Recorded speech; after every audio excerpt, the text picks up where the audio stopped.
Il est digne d'honneur notre roi, il rend toutes choses possibles.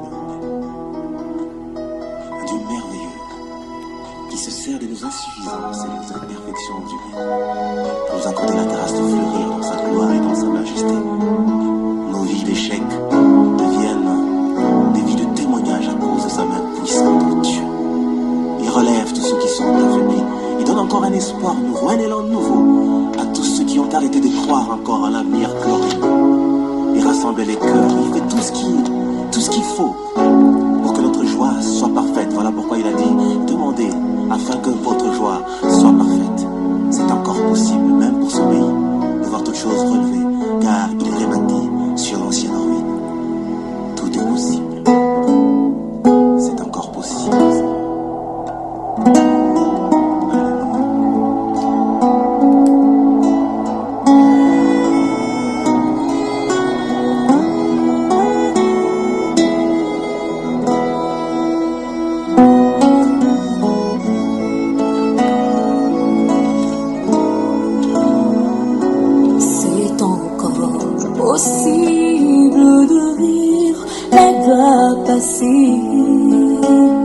De reprendre force et vivre dans la main cachée.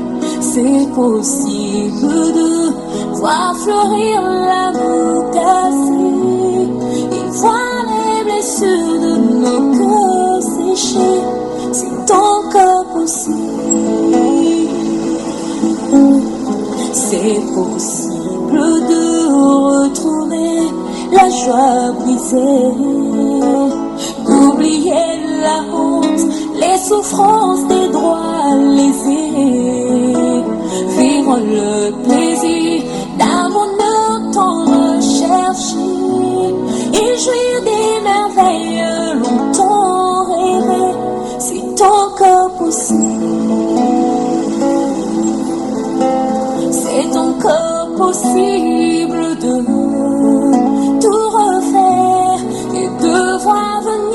des beaux jours pleins de gloire, d'écrire une nouvelle page en couleur d'espoir. C'est possible de renaître, c'est encore possible d'avoir au-delà de tout ce qu'on a perdu, de bien faire la joie de ceux qu'on a aimés. Vivre sans bonheur, c'est encore possible de relever le défi, d'aller jusqu'au bout, car son amour est infini. Jésus-Christ est là, agissant par son esprit, pour donner les cas de cœur meurtri. C'est encore possible. C'est encore possible de tout refaire et de voir venir des beaux jours pleins de gloire, d'écrire une nouvelle page en couleur d'espoir. C'est possible de renaître, c'est encore possible. Le frère Olivier Angora, bonsoir. Non.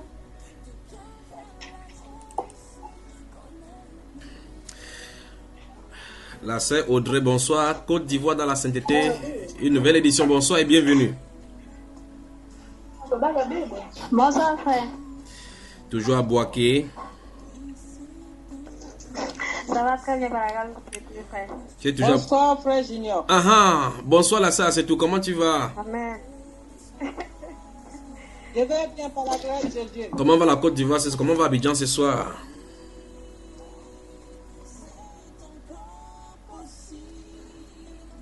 Le frère Olivier Angora, bonsoir.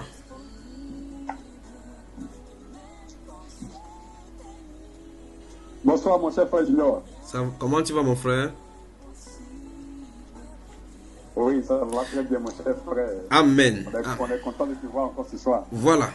Le plaisir est pour moi, renouveler et partager. La sœur Christine, bonsoir.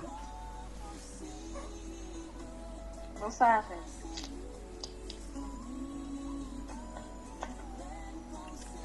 Paul Espérance, la famille de Paul Espérance, bonsoir et bienvenue aussi.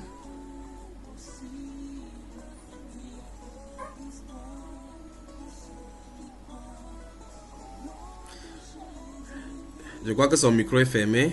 Je ne sais pas si elle nous entend. Le temps qu'elle ouvre son micro. La soeur, c'est tout. Bonsoir, frère Junior. Ah ah, ton mari, il est où?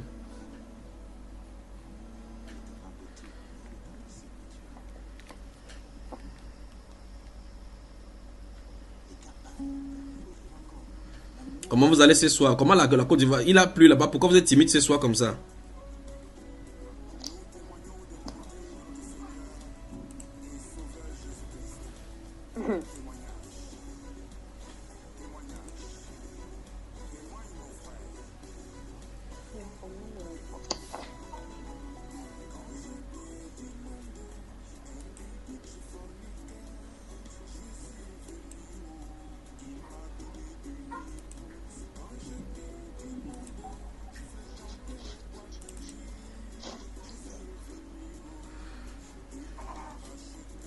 La Côte d'Ivoire ne va pas bien aujourd'hui. Frère Olivier. Oui, mon cher frère. Oui, ça va, mon frère. Vous allez bien, hein? Ça va très bien même. Oui, ça va très bien, mon Ça va cher bien. frère. Frère, ça va. Voilà. Seulement, c'est que c'est la pluie qui nous fatigue un peu dans ces 2 jours-là. La Beaucoup. la pluie. Sur Abidjan. Oui.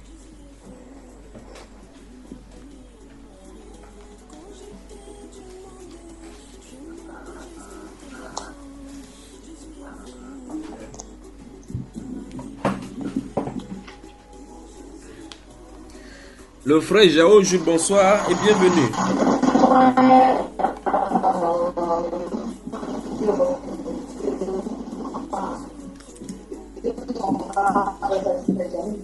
C'est le nouveau.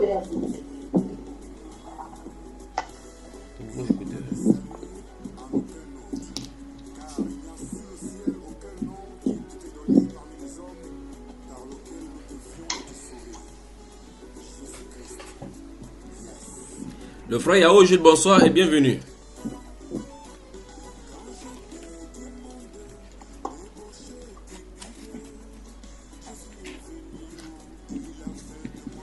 Pourquoi chez Yao, chaque fois, il y a toujours du bruit?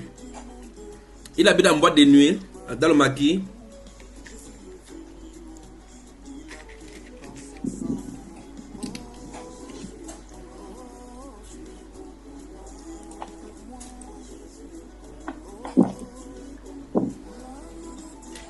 Le frère Yao Jules, bonsoir.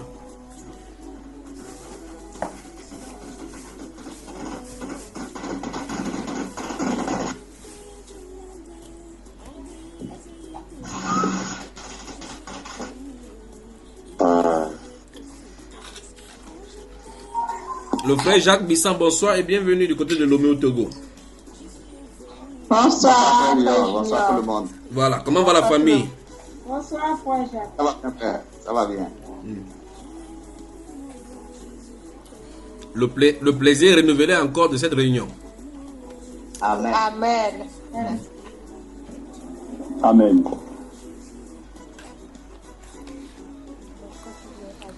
Alors, racontez-moi votre semaine. Comment vous avez passé votre semaine?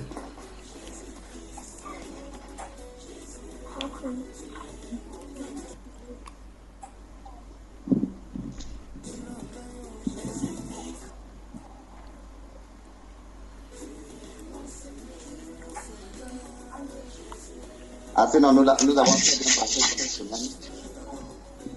Nous l'avons très bien passé. Par la grâce de Dieu, tout va très bien.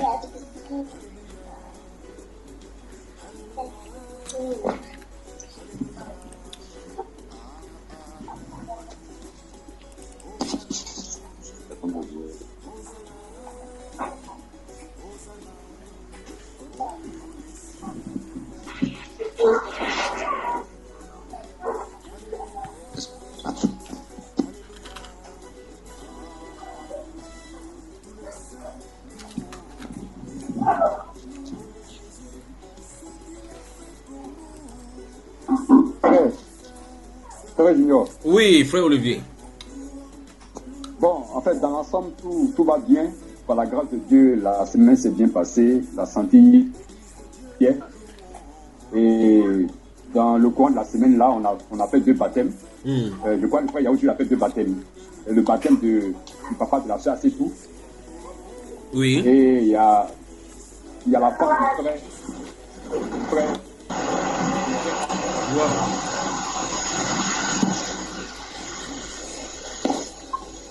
Le frère Serge Nguessan, bonsoir et bienvenue aussi. Bonsoir frère Junior. Comment va le frère Junior là-bas, le nouveau frère Junior? Oui, il se repose, il va bien, pour la grâce, il va bien. Sa maman se porte bien? Oui, sa maman se porte bien.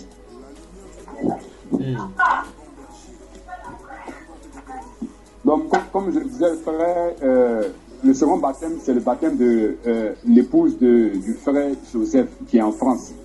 Là, c'est Mamadou, là. Oui. Voilà, donc il y a son épouse qui est parmi nous ici en Côte d'Ivoire. Et Dieu merci, elle a pris son baptême le lundi passé. Voilà, donc voici les 2 baptêmes qui ont été faits au niveau de la Côte d'Ivoire. Oui.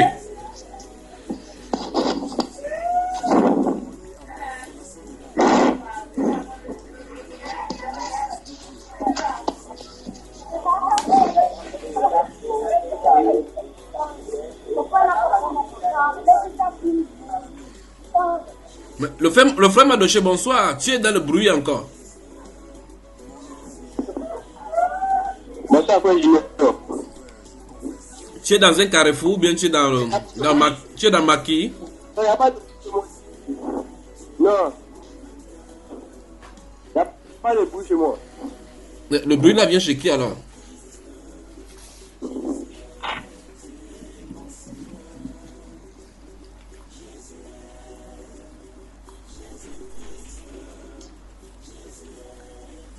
Le frère Olivier avait la parole, je crois. Ou bien c'est chez lui qu'il y a le bruit. Bon, non, frère, c'est pas chez moi, il y a lui. En fait, c'était pour t'informer des baptêmes qui ont été faits au niveau de la Côte d'Ivoire. Voilà, en l'occurrence, le baptême du papa de la sœur Assetou. On a pu faire son baptême. Et puis, il y a aussi l'épouse du frère Joseph. Voilà, Les Mabadou, son nom a été changé par Joseph là, Donc il a son épouse qui est avec nous ici. Oui. Donc elle a pu prendre son baptême. Donc c'était juste pour t'informer par rapport à ce qui se passe ici. Elle va bien, n'est-ce pas? Oui, elle va bien. Oui. Et Ouais. j'ai pris rendez-vous avec elle ce samedi là. Je compte la rencontrer ce samedi pour échanger avec elle aussi. Voilà, parce qu'il y a des problèmes au niveau du lieu où elle est présentement là. Oui. Il y a certaines choses que le frère Joseph m'a expliqué concernant le lieu où elle est présentement, les attaques qu'elle a, tout ça là. Donc, je l'ai appelé et j'ai pris rendez-vous avec elle pour ce samedi. En tout cas, que le Seigneur veille sur vous. Voilà, mais il y a aussi le côté aussi du visa aussi qui rencontre un problème aussi. Elle a un problème au niveau de son visa là. Oui. Le visa de les petits enfants là. Voilà. Donc, voici un peu la situation de d'ici. En tout cas, le Seigneur va décanter, il n'y a pas de problème là-bas. Et les autres frères de l'Assemblée, comment ils vont? Oui, tout le monde est là, tout le monde se porte bien, par la grâce de Dieu. Les frères Nguessan et tous les autres. Oui. On est un peu aussi dans la préparative du mariage du frère Ignaoré. Je ne sais pas si tu es informé concernant le mariage du frère Ignaoré avec la sœur Kelly de la France. Quand le royaume du ciel bouge, quand les choses du royaume bougent, dans tous les parties du monde, je suis au courant. Amen. Même s'il ne parle pas. Je souhaiterais être parmi vous, mais c'est parce que le Seigneur permettra durant ce moment-là. Voilà. Donc on est un peu dans cette préparatif-là. Mais où est le frère Eden? Comment il voit que le frère Eden avec son épouse? Ils vont comment? Oui, le frère Eden m'a appelé aujourd'hui. Je l'ai eu au téléphone aujourd'hui tout à l'heure, vers les 19h là. Il m'a dit qu'il se porte bien. Et vraiment, il se connectait au niveau de Koumassi là, vraiment, il n'y a plus de connexion là-bas. Donc, c'est ce qui fait que vraiment, il n'est pas connecté avec nous ces temps-ci. Et que vraiment, il nous porte à cœur et que vraiment, il nous salue tous. et que actuellement son problème c'est au niveau de la maison. Il a la quête d'une maison parce que le lieu où il travaille à Benjerville et il lui-même se trouve à Port-Boué. Voilà, donc vraiment c'est pas évident par rapport à la distance. Quitter Port-Boué pour aller à Benjerville, c'est tout un voyage. Donc vraiment ça le fatigue beaucoup et ça fait qu'il rentre tard. Oui. Voilà, donc il fait le soir, il rentre vraiment à la maison, pratiquement c'est pratiquement vers les 22h, des fois 23h qu'il rentre, donc ça le fatigue beaucoup. Oui.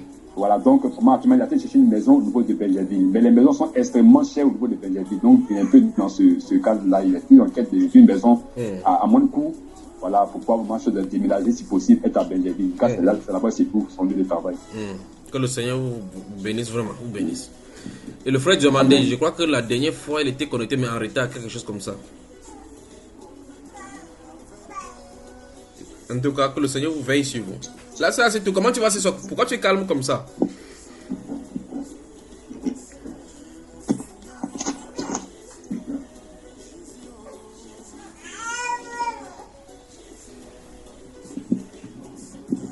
Bonsoir mes amis bien-aimés.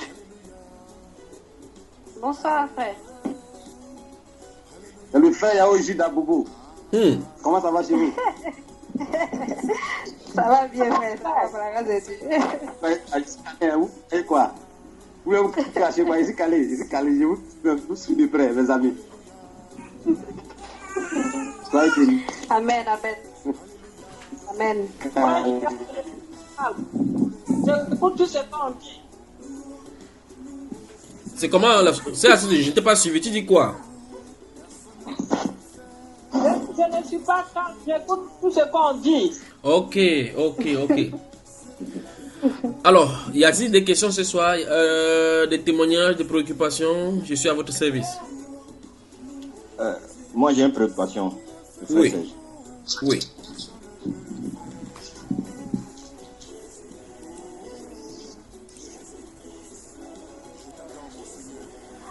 Je vais parler. Oui, frère, tu as la parole. En fait, ma préoccupation est la suivante. Bon, nous sommes en train de nous préparer tous. Voilà, pour que nous ayons le baptême de cet esprit. Particulièrement moi. Voilà. Et je voulais comprendre ce qu'on appelle, bon, je peux dire une situation qui s'est produite dans les 4 évangiles. Je peux dire Matthieu, Marc et Luc. Oui. Où le Seigneur était avec les disciples. Et ces disciples-là n'avaient pas encore le Saint-Esprit, mais le Seigneur les a envoyés 2 par 2. Ensuite, il a envoyé encore 70 autres. 2 par 2. Et quand ils sont revenus, ils ont fait le compte rendu au Seigneur. Ma question, je veux savoir, est-ce que de nos jours aujourd'hui, est-ce que ces cas-là sont pratiques? C'est-à-dire quoi, mon frère? C'est-à-dire qu'ils ont été envoyés. C'est-à-dire que, comme la parole de Dieu dit que le Seigneur est avec nous jour et nuit jusqu'à la fin des temps. Oui. Et eux aussi, ils étaient avec le Seigneur en ce temps-là. Oui. Ils étaient avec le Seigneur physiquement, voilà. Oui. Et comment on appelle, le Seigneur nous a dit, allez-y, 2 par 2, dans certains endroits du territoire, et annoncer, guérissez les malades, voilà, ainsi de suite. Oui, c'est dans Luc chapitre 10. Oui. Luc chapitre 10, à partir du verset 1. Oui, mon frère, pose la question. Voilà. Et ils sont partis, et au retour, ils ont rencontré ce que Dieu a fait. Voilà. Voilà. Donc, je voulais savoir, est-ce que exactement aujourd'hui, est-ce que nous qui sommes en attente, et nous nettoyons chaque jour pour le baptême de cet esprit, est-ce que c'est possible que nous attendons la voix aussi, et puis que nous partions aussi comme ça? Vous entendiez la voix et que vous partiez? Oui, comme ça. C'est pour ça que je voulais savoir. Oui. Est-ce que c'est possible? Bon, mon frère, la première chose à faire, c'est que dans le corps de Christ, il y a un ordre bien donné dans les Saintes Écritures. Là, il ne faut pas confondre non seulement l'appel, les grâces et les dons spirituels. Voilà une autre chose qu'il ne faut pas faire. D'accord, mon frère? D'accord. Lorsque le Seigneur appelle quelqu'un, d'après ce qu'on a de voir dans la Bible, il y a le temps de préparation pour eux. Tu vas remarquer que Et nous remarquons cela dans l'Écriture que même quand le Seigneur les a appelés, quand il les a demandé d'aller, ce n'est pas directement au premier ministère, au premier jour de son ministère qu'il a fait comme ça. Il a eu le temps de marcher avec eux. Donc il savait cela. Et en plus de cela, il partait avec le va. D'accord, frère? D'accord. Il partait avec le va parce que Dieu leur a demandé d'aller. Maintenant, vous pouvez dormir, Dieu vous donne le rêve par rapport à quelque chose qui va arriver, sans que vous n'ayez le Saint-Esprit, puisqu'il donne la direction à tout le monde sur la terre. Il donne la direction selon ses desseins à tout le monde, sans qu'il y ait besoin du Saint-Esprit. Quand la Bible déclare dans ce psaume 104 là, que même les brebis, les lionceaux crient à lui. Quand il crie, le temps d'orienter une proie pour que les lions les mangent, il n'a pas besoin de baptiser le lion du Saint-Esprit. Tu vois ça, frère? Oui, je vois. Voilà. Mais pour ce qui est de l'exercice du don spirituel qui est permanent dans le corps, il faut le baptême du Saint-Esprit. Parce que c'est le Saint-Esprit qui appelle le don. Le don se trouve dans le Saint-Esprit. C'est ça. Je ne sais pas si tu comprends. Oui, je comprends. Voilà. Donc, le don spirituel se manifeste avec la venue du Saint-Esprit. Alors que de façon sporadique, vous pouvez avoir certaines grâces du Seigneur. D'accord, mon frère? Oui, je comprends. Que le Seigneur te bénisse. Maintenant. Des questions? S'il n'y a pas de questions, moi je vous en pose. Vous voulez que je vous en pose des questions? J'ai une question, frère. Oui.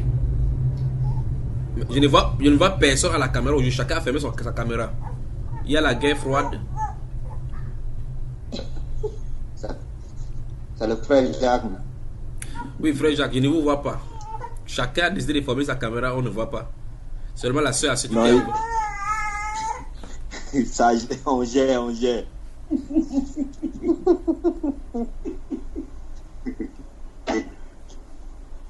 gère les unités. Ok, c'est à cause des unités quoi. Que Dieu nous fasse grâce. Oui, j'attends les questions. Alors, j'aimerais poser une question, frère. Dans Luc... c'est l'occasion de poser toutes les questions. Vous avez n'importe quelle question, posez les questions. Parce que lorsqu'on a le temps de travailler comme ça, là, c'est pas évident qu'il vous répond un à un. Donc si vous avez des questions, posez-les. Toutes les questions que vous avez, posez-les. C'est facile comme ça de répondre. Comme ça édifie les autres aussi, n'est-ce pas? Et quand vous prenez la parole pour poser des questions, soyez concis vraiment, ou mieux expliquez votre question pour qu'on puisse bien saisir ce que vous voulez dire, pour que les autres puissent saisir. Parce qu'avant que vous ne commencez à poser la question, j'ai saisi bien. Mais ce n'est pas le cas pour d'autres personnes qui doivent comprendre la question d'abord avant de saisir la réponse. Voilà, merci. Que le Seigneur vous bénisse. Amen. Amen. Oui. Amen. Amen. Frère Jacques, je suis à toi.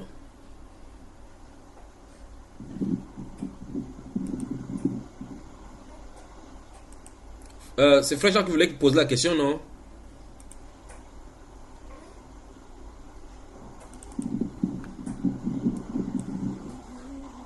Alors, je vais la poser.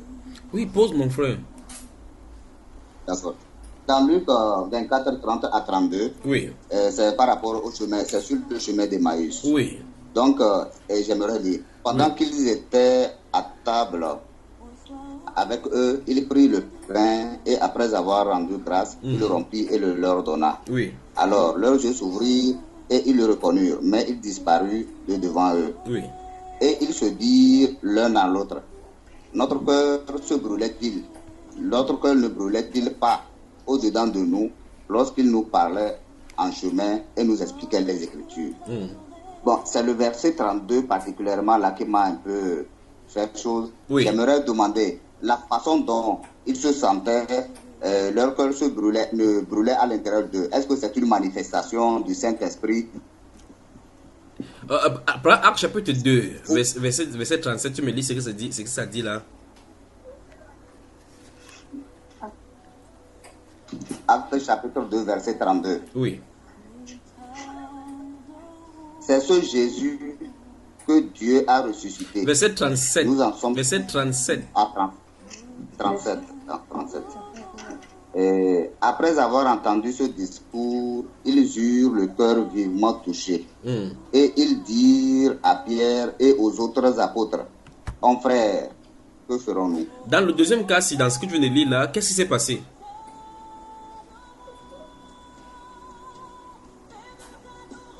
Lorsqu'ils ont entendu la parole de Dieu, ils ont été touchés vivement. Bon, qu'est-ce qu'il a touché? Pierre a envoyé les flèches du Saint-Esprit dans son cœur, dans leur cœur. Non, c'est la parole de Dieu. C'est la parole de Dieu. Parce que quand la parole est vivante et efficace, on a vu que c'est plus tranchant que d'épée quelqu'un à double tranchant. D'accord? Dieu les utilise comme il veut. Vous pouvez parler de la parole à quelqu'un pendant plusieurs années, ça ne fait absolument rien. Mais le Saint-Esprit prend une seule parole et il le déclic, il produit. Parce que c'est lui qui a conçu l'homme, il sait ce qu'il le faut sur le cœur. Or, le Seigneur ici, mais regardez très attentivement, dans ce chemin de Maïs de Luc chapitre 24, lorsqu'ils vont, le Seigneur va les rencontrer, en route, les poser la question, qu'est-ce qu'il y a? Ils vont commencer à demander au Seigneur Jésus, tu es le seul qui séjourne ici à Jérusalem, ne sait pas ce qui est arrivé.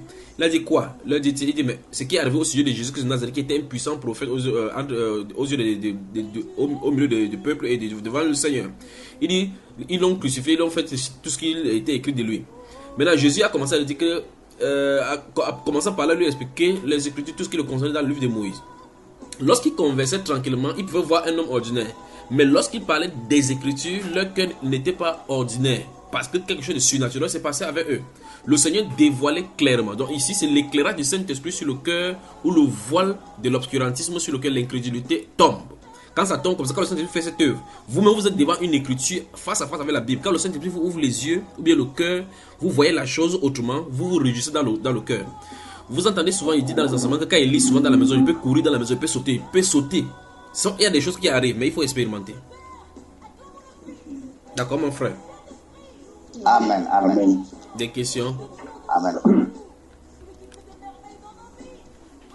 Moi, j'ai une question. Oui. J'ai une question.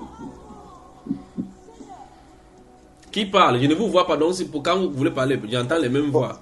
Bon. C'est qui? J'ai des préoccupations, mais le frère n'a qu'à poser d'abord sa question. Ok. Moi, c'est le frère Serge. Ok, frère Serge. Tu as décidé de cacher Junior pour ne le voir pas. Bon, c'est bon, vas-y. En fait, c'est dans Luc 11, verset 13. Voilà. Dans le livre de Luc, chapitre 11, verset 13, oui. 11. Là, il dit, donc, méchant, quand vous savez donner des bonnes choses à vos enfants, combien à le Père Céleste donnera-t-il le Saint-Esprit à ceux qui le lui demandent? Voilà. Donc, oui. En fait, je vais comprendre là. De quelle demande il parle ici? De quoi est-ce qu'on parle depuis? Verset 10. Bon, au verset 10. Oui. On dit quiconque demande reçoit. On parle de celui qui demande au Seigneur. Oui. Ok. Voilà. Celui qui cherche, comment on appelle, trouve. Celui qui frappe, on l'ouvre. Voilà. Maintenant, le verset 13 dit quoi concrètement? Là où tu dirais c'est quelle demande? On dit si donc, oui. Méchant que nous les hommes, nous sommes. Voilà. Et nous savons donner ce qui est bien à nos enfants. Oui. Que nous avons. Oui. Voilà.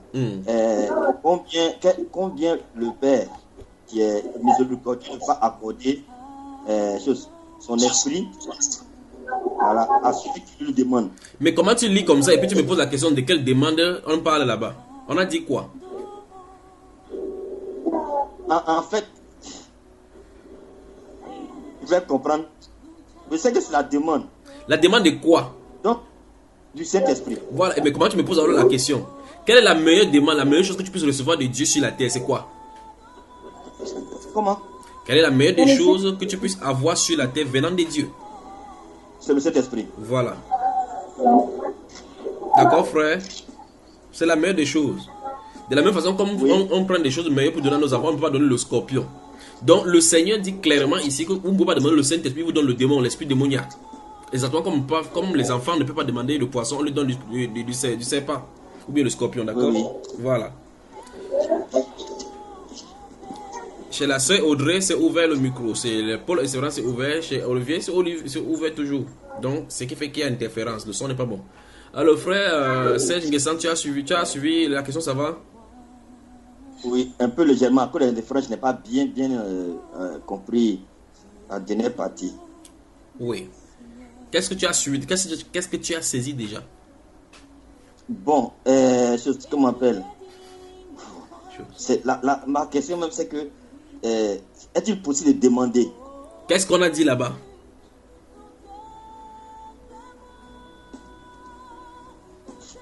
Nous demandons quelque chose tel que le Saint-Esprit nous accorde. Le verset 13 dit qu'on doit demander quoi, que le Père doit donner quoi?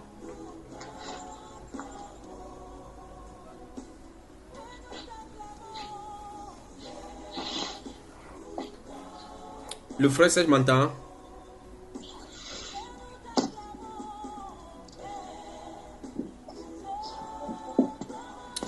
Le frère Jean-Didier Kouadio, bonsoir et bienvenue dans Côte d'Ivoire dans la sainteté. Oui, bonsoir frère Junior. Oui, tu es à l'heure, d'accord? On vient de commencer. Oui, exactement, tu es à l'heure. Tu es à l'heure, vraiment. Le frère Serge, tu m'entends? Oui, je vous entends maintenant. Je t'ai coupé un moment là, je ne comprenais pas. Oui, alors je pose la question dans le verset 13. Qu'est-ce qu'on demande de demander? Bon,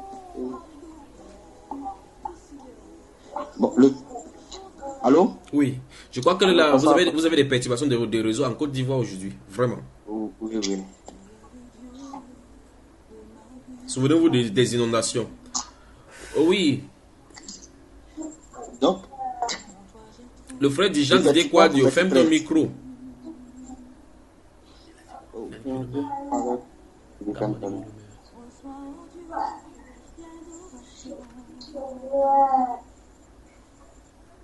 Bon, le temps que la connexion de notre frère Serge Guessan se connecte, qui a encore des questions et qui est connecté?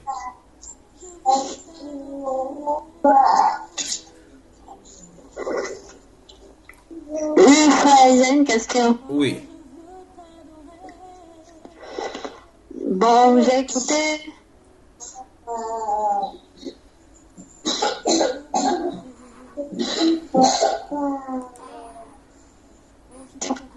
La vie.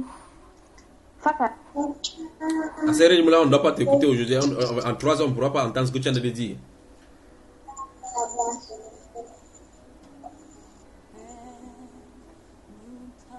Alors la sœur Audrey.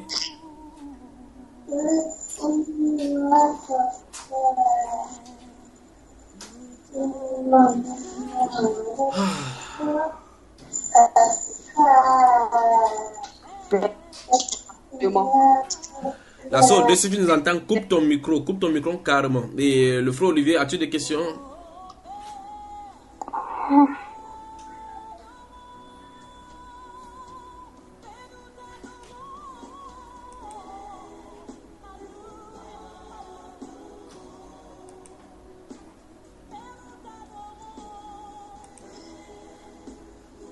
Le frère Serge Guessan est revenu, son micro est connecté. Oh. Oui, d'accord. En fait, le verset 13, comme je disais tout à l'heure, nous dit clairement que notre Père accorde le Saint-Esprit à ceux qui lui demandent. Oui. Et tu poses la question, devront-on la demander? La question c'est que dans Actes des Apôtres, je ne vois pas des hommes en tant que tels. Oui. Parce que tous ceux ils ont attendu dans la prière, dans le jeûne, oui. À des apôtres. Oui. Maintenant, les personnes que l'apôtre Paul a croisées aussi, il les a demandé.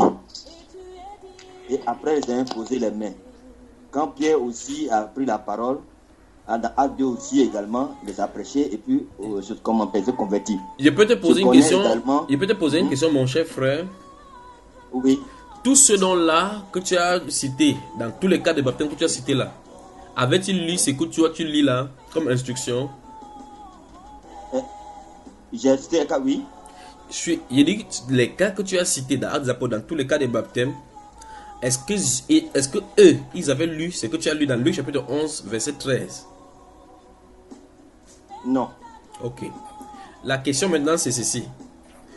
Pourquoi toi tu as de lire ça maintenant? Bon, c'est parce que nous, actuellement, on a eu l'occasion d'avoir ces écrits devant nous. Voilà. Ça veut dire que comme c'est écrit là, c'est inspiré de Dieu, n'est-ce pas? Oui, c'est inspiré de Dieu. Oui. Comme c'est inspiré de Dieu, vous ne pouvez pas faire dire ça autrement. Ça veut dire que vous pouvez demander le Saint-Esprit parce que c'est écrit, c'est Jésus qui l'a dit. Oui. Voilà. Dans Philippiens chapitre 4, il est également dit que dans tous vos besoins, ne vous inquiétez de rien, dans tous vos besoins, faites connaître vos besoins à Dieu par des prières. C'est pas ça, frère? Oui. Voilà. C'est ce qui est écrit dans les Saintes Écritures. Même si tu ne vois pas un cas où quelqu'un a demandé parce qu'eux ils n'ont pas lu ceci. La personne qui a écrit Actes des Apôtres, c'est lui qui a écrit Luc. D'accord. Oui, vrai. Il a écrit Luc et puis il a dit dans le chapitre de Actes des Apôtres, chapitre 1 commence par Théophile. J'ai parlé dans mon premier livre de ce que Jésus a commencé de faire. Donc Luc, Actes des Apôtres, c'est la suite, en quelque sorte la suite du livre de Luc. D'accord, mon frère? Donc comme il est écrit là-bas, comme on a écrit dans le livre de Luc, et le verset 1, à partir du verset 1 du chapitre 11, il commence par prendre les exemples pour montrer comment Dieu veut qu'on l'importune. Pourquoi Dieu veut qu'on l'importune avant qu'on ouvre la bouche pour demander quoi que ce soit, il connaît déjà.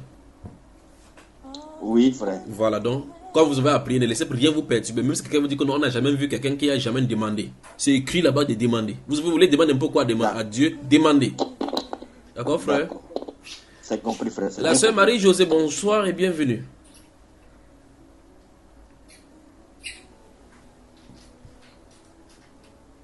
Non, les gens ne parlent pas aujourd'hui là. Des questions? Oui, allô? Oui, frère, je crois que c'est le frère Olivier maintenant. Oui, frère. En fait, frère, comme je le disais, j'ai deux préoccupations. Et puis j'ai une doléance aussi. Voilà, je commence par la doléance. J'ai écouté en fait le message sur États-Unis dans la sainteté concernant en fait le mariage de Jésus qui est compliqué là. Oui. Voilà, vraiment, en tout cas, c'est vraiment un enseignement très vraiment puissant, très complexe. Oui. Ça montre que vraiment, quand nous lisons les Écritures, on ne fait pas attention sur souvent soit des mots ou bien des groupes de mots qui ont leur place et qui ont leur sens. Oui. Bon, sincèrement, on a beaucoup de lecteurs superficiels des Écritures. Et quand j'ai écouté l'enseignement, vraiment, c'est là que j'ai vu certaines choses concernant l'ami de l'époux et l'apôtre Paul qui se présente comme étant celui-là qui a eu comme mandat de la part de Jésus qui de présenter l'épouse au Seigneur Jésus-Christ. Mais pourtant, tu cites ça chaque fois. Oui, voilà, c'est pourquoi j'ai dit, frère, que c'est des choses qu'on lit souvent, mais vraiment, sincèrement, on ne fait pas attention. Vraiment, on ne fait pas attention. Donc, il a fallu vraiment cet enseignement pour pouvoir comprendre beaucoup de choses. Voilà, donc, frère, la doléance, c'était quoi? C'est que, compte tenu du fait que nous sommes tous dans l'attente de l'enlèvement pour la célébration des noces de l'agneau. Donc, vraiment, ça constitue vraiment l'espérance même de tous les saints à travers les âges. Donc, vraiment, je proposerais, est-ce que ce n'était pas possible que vraiment, frère, tu fasses un enseignement comme tu l'as fait pour le cas du voile, comme tu l'as fait pour le cas de la place de la femme dans l'église, un enseignement même sur ces choses-là, concernant l'enlèvement, et puis vraiment la célébration des noces de l'agneau. Donc vraiment, voici un peu ma doléance, pour qu'on ait vraiment toute la lumière sur cet événement glorieux-là, et que ça puisse quand même nous permettre de mieux nous préparer à cela. Frère Olivier, tu dis vrai, mais voici le vrai problème. Le vrai problème, c'est que c'est en fonction de vos questions concernant ces choses. Parce que je vois les choses écrites dans les Écritures, mais je ne sais pas quelle est la préoccupation. Tu vois, c'est en fonction des préoccupations qu'on puisse lever le pan de voile sur un aspect. Parce que ce sont des choses qui sont vastes. Vous voyez, j'ai seulement posé les jalons dans cet enseignement-là pour montrer que, faites attention quand vous lisez les Écritures, les Saintes Écritures. Par exemple, on dit par exemple que nous attendons l'enlèvement. Jésus nous a invités à la noce. Bon, quand tu parles à la noce en tant que qui? En tant qu'épouse ou en tant qu'invité? Je pose la question maintenant. Vous voyez, ça pose problème, n'est-ce pas? Tout à fait, frère, ça pose vraiment problème. Qui sont ceux qui sont invités à la noce? Qui sont ceux qui partent pour assister? Parce que noce veut dire mariage, la célébration du mariage, n'est-ce pas? Quand on te donne un billet d'aller au mariage, tu pars regarder le marié et la mariée. Tout à fait, frère. Ah, la Bible là. Donc, en réalité, de toute façon, prenez le temps d'écouter Enlèvement et Grande Tribulation. Je crois que c'est 9 heures de temps d'enseignement. Je crois que c'est en deux parties que le frère Iba a mis là-bas, 5 heures et 4 heures. Écoutez doucement, des points y sont révélés déjà, comme jalon pour pouvoir continuer. Donc, ces genre des choses, ces genre d'enseignement dont tu as de parler là, il faut vraiment un rassemblement quelque part où on parle avec interaction. Parce que là, maintenant, par exemple, je ne vous vois pas et il y a des problèmes de connexion. S'il dit quelque chose, vous n'entendez pas bien, ainsi de suite. C'est pas, il faut qu'on ait la chaleur dans la salle pendant qu'on parle. Vous me regardez dans les yeux comme ça, là. Si c'est fort, je porte les verres noirs. Je vous dis les vérités bibliques. D'accord, frère? Oui, c'est compris. Ah ben, Dieu voulant, je ne sais pas de quel côté, dans quel côté du monde qui permettra que ceci se passe ainsi. Mais si il le veut et qu'on est dans un coin où il y a des gens vraiment, où face à face on peut bien parler, qu'on pose ces questions-là. Mais j'ai juste mis les jalons dans cet enseignement où le titre Canada, c'est quoi? C'est États-Unis à la sainteté.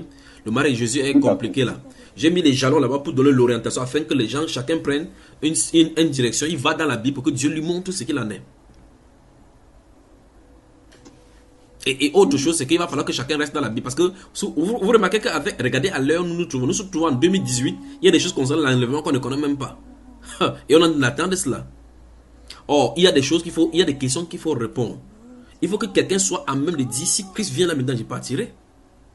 C'est pas quelque chose, ce n'est pas une confession qu'on doit dire par la bouche pour essayer de te convaincre. Tu dois vivre une réalité. Comment l'apôtre Paul peut dire par exemple qu'il souhaiterait quitter ce corps pour aller avec Christ? Ce qui sera pour être auprès du Seigneur. Ce qui est pour lui de meilleur. Et quelqu'un sur la terre, quand lui il rêve de la mort, il chasse seulement l'esprit et les morts. Vous voyez, n'est-ce pas? Donc lui, il avait l'espérance, il était sûr de cette espérance. Il dit que je suis sûr que le juste juge me le donnera à ces jours-là. Non seulement à moi, mais à ceux qui auront aimé son avènement. Donc il sait exactement que si qui le corps va être auprès du Seigneur. Mais maintenant, même les chrétiens d'aujourd'hui, quand ils vous approchent la mort, ils doutent même.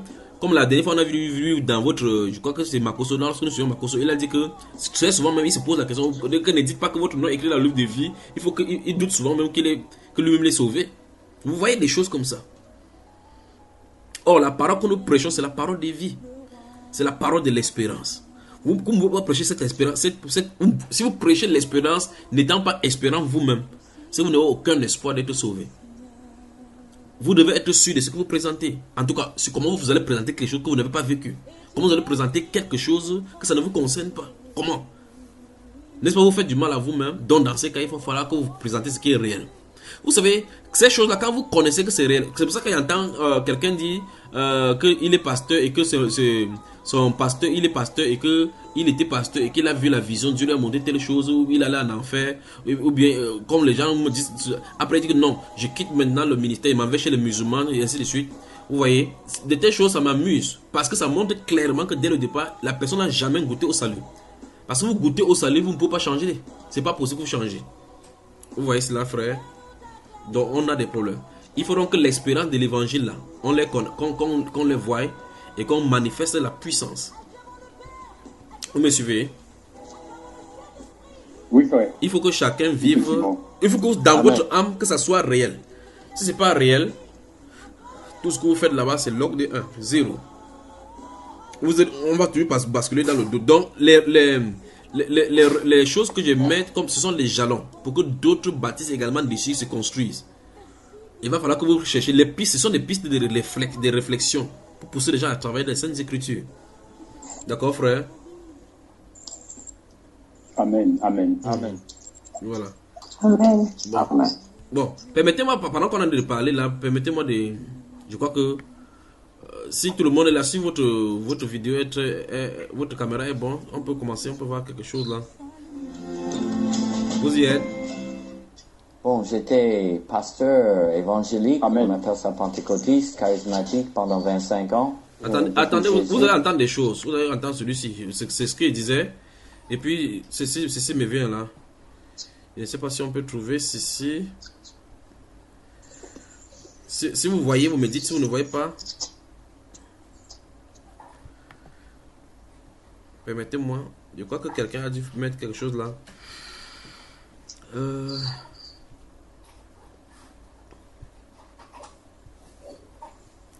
Dès que vous voyez, vous me dites, d'accord, vous voyez l'écran. Ok, vous voyez mon écran, n'est-ce pas?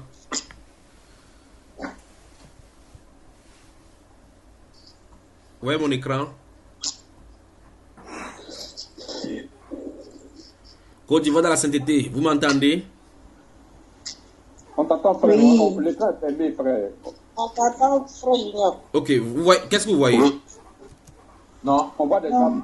D'accord, moi je commence à voir votre écran. Ok. Donc, vous voyez, dès que vous voyez quoi? Un blanc. Ok. Un blanc. Suivez-le doucement. Écoutez. Bon, j'étais pasteur évangélique, on appelle ça pentecôtiste, charismatique pendant 25 ans. J'aimais beaucoup Jésus, le Saint-Esprit, le Père, mais il y avait quand même une blessure profonde en moi. Je savais pas ce que c'était. Et cette blessure se manifestait en ce que j'avais du mal à garder l'intimité de communication avec les personnes les plus proches de moi, surtout mon épouse, mes enfants. Et j'avais une mesure de compassion pour les gens qui souffraient. mais je n'arrivais pas à communiquer cette compassion, cette miséricorde à ceux qui étaient les plus proches de moi. Et parfois, ça pétait, je criais, j'étais en colère, et je comprenais pas pourquoi. Alors, c'était fin de décembre 97, j'étais en prière, j'étais en Afrique, et j'ai dit, Seigneur, je veux plus avoir ces réactions de colère, de frustration j'ai dit, montre-moi quel est le problème et la solution. Je suis prêt à tout. À l'instant où j'ai dit, montre-moi, tout à coup, j'étais là au moment de la mort de Jésus. Et c'était pas un film, c'était pas, je sais pas comment expliquer, mais c'était réellement, j'étais là, en train de vivre comme le voleur sur la croix, à côté de Jésus. Et Jésus était à ma droite, je regardais Jésus, et Jésus me disait, Richard, ton problème, c'est que tu as la haine envers ta mère, qui t'a mis au monde et qui t'a abandonné. Et tout à coup, c'était une psychoanalyse gratuite à la croix. J'ai compris tout mon problème. C'est que j'avais peur du rejet, parce que j'ai jamais connu ma mère. Je pouvais pas confier mon cœur à qui que ce soit, même mon épouse. Et il fallait garder la distance pour protéger mon cœur de la douleur, de la séparation, quand ma mère s'est séparée de moi à la naissance. Mais Jésus se tournait vers moi une deuxième fois, j'entends. Et tu as la haine envers ma mère, Marie. Ah, j'avais jamais pensé à Marie. Mais là, quelque chose s'est cassé à moi et j'ai compris que la transformation de l'amertume en miséricorde se ferait à travers Marie. Et j'ai commencé à pleurer, à sangloter. J'avais 51 ans, il y a 11 ans.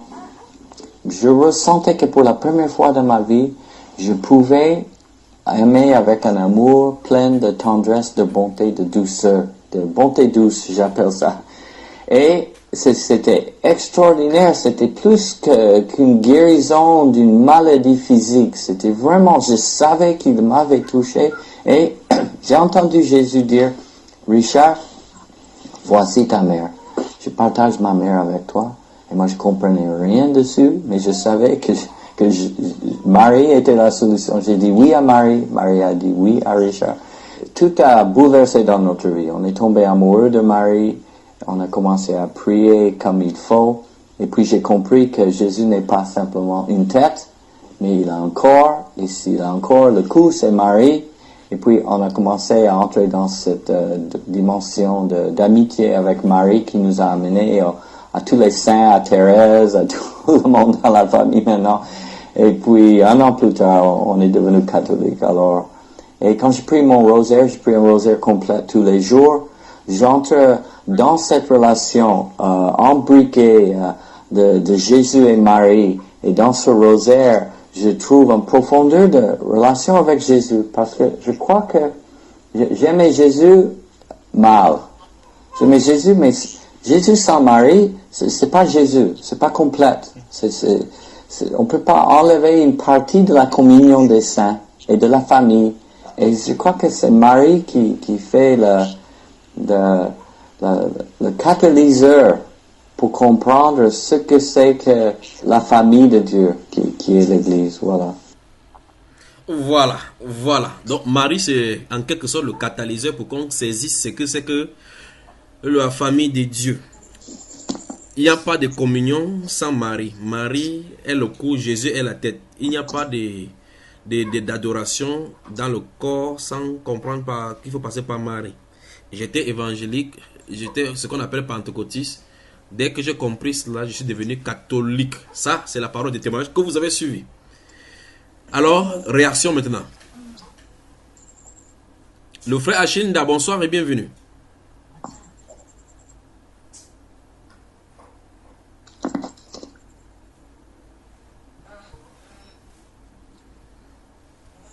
Si tu es en train de parler, sache que... Bonsoir. Voilà, bonsoir et bienvenue. Toujours avec une voix tonitruante. Alors, tu as suivi ces partages, le témoignage de ces Richard. Je crois que c'est un homme, il s'appelle Richard, ex-pentecôtiste, dans l'église bruitière. Et maintenant, il se trouve dans le catholicisme où on parle doucement et calmement. Qu'est-ce que tu en dis avec l'analyse de ces propos à la lumière des Saintes Écritures?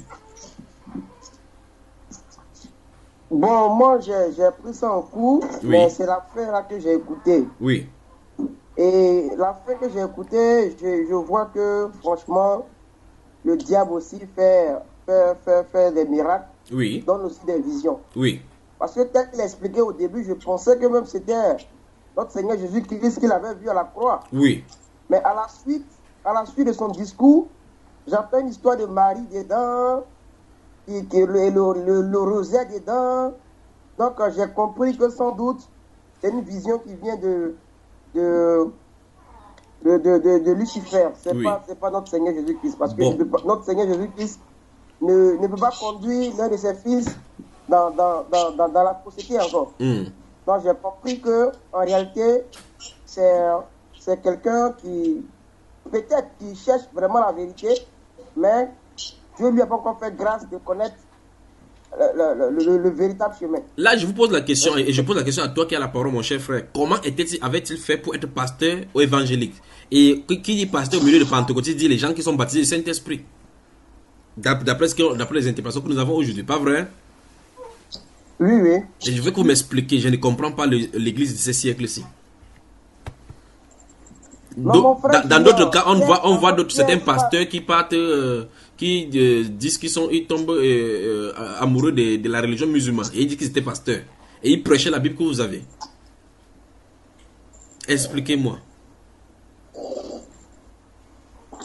Bon, franchement, moi-même, avant de connaître aussi l'évangile, par le bien du frère Yao et par les enseignements que nous avons eus avec toi, c'était comme ça, hein, on se croyait chrétien, on se croyait vraiment croyant. Et ce qu'on nous apprenait dans les bâtiments, nous, on admettait que c'était la vérité. Donc, je pense bien que pour eux, ils se disent vraiment qu'ils sont dans la vérité. Voilà, donc au fur et à mesure qu'ils cherchent vraiment la vérité, si Dieu leur accorde sa grâce, peut-être un jour aussi, ils verront qu'ils ont commis vraiment une erreur grave, mais qui ne dépend pas d'eux. Parce qu'au début, c'est comme ça, nous aussi, on se disait qu'on était chrétiens. Mais maintenant, quand on regarde en profondeur de la parole, on dit vraiment merci à Dieu. Vraiment merci à Dieu. Oui. Donc, je ne peux pas les en vouloir, mais je pense bien que c'est une grâce. Oui. Moi, j'ai déjà dit. Oui, parlez, frère, c'est pour vous que j'ai mis cela. Donc, en réalité, on pourrait poser cette question ce soir. Comment examiner, comment savoir si une vision vient de Dieu ou bien de Lucifer? Et là, nous voyons clairement dans son témoignage que la vision ne vient pas de Dieu. Et nous voyons de façon subtile comment ça commence à marcher doucement. Il commence à présenter des choses qui sont scripturaires jusqu'à un moment donné où ça dévie, selon les Saintes Écritures, n'est-ce pas? Oui, mon frère. Parlez. Bon, moi, ce que je me l'ai dit. Allô? Oui, vas-y, mon frère. Voilà, moi, ce que je lui ai dit, c'est comme juste un témoignage, en fait. Oui. Vous avez pour la question, comment se fait-il qu'il est devenu pasteur pendant un certain temps, et puis aujourd'hui, voilà telle révélation, et puis c'est décrit ainsi. En fait, le témoignage que je donne, c'est il y a quelques années quand même, j'appartenais à les églises dénominationnelles, une église à Nyangon. Oui. Et vraiment, j'étais, comme on le dit, zélé pour les choses de Dieu. Oui. Voilà. Donc, les gens observaient ce zèle-là.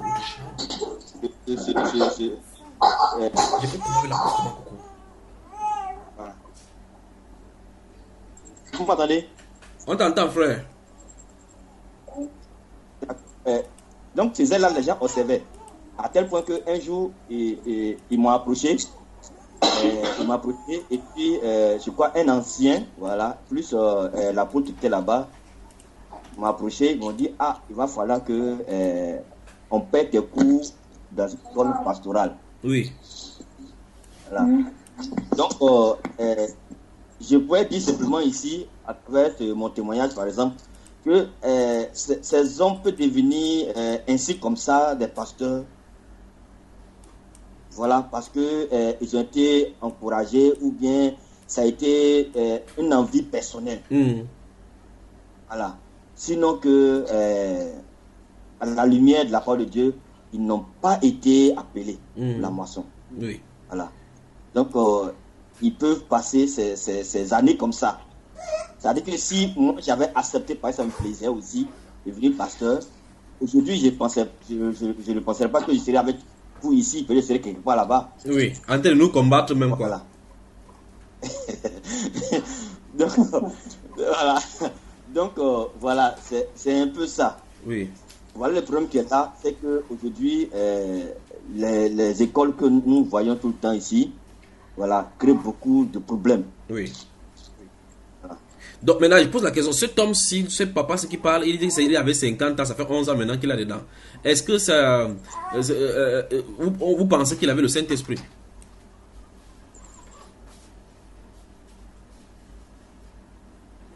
Bon, moi, je n'ai pas bien saisi la question. La question qu'il parle, c'est cet homme-ci, il prêchait certainement avant cette vision, ce qu'il a transformé en l'amenant à l'église catholique. Vous pensez qu'il avait le Saint-Esprit? Non, il n'avait pas le Saint-Esprit. Ok. Bon, maintenant, il prêchait donc par qui? Et certainement, il avait les membres. Allô? Mon frère? Oui. Allô? Moi, j'ai baigné un peu dans cette atmosphère-là pendant des années. Oui. On ne veut pas dire qu'il y a le Saint-Esprit. Parce qu'il dit on ne peut pas être avec Jésus sans avoir Marie et être complet. Oui. Ça veut dire qu'il est en même temps dans l'adoration de la Vierge Marie. Parce que qui dit Marie adore Marie à oui. catholique. Il a bien signifié qu'il n'y a pas... C'est Marie qui est le catalyseur des... Voilà. Oui. Voilà. Et on sait que... Il prie les rosaires. Voilà. Il passe plus de temps avec Marie qu'avec Jésus. Moi je l'ai expérimenté. Oui. Je l'ai expérimenté. Et quand on l'écoute, on voit bien que tout son témoignage ne repose sur aucun passage biblique. Oui. Ses fondements de sa conversion ne reposent sur aucun passage biblique. Oui. Voilà.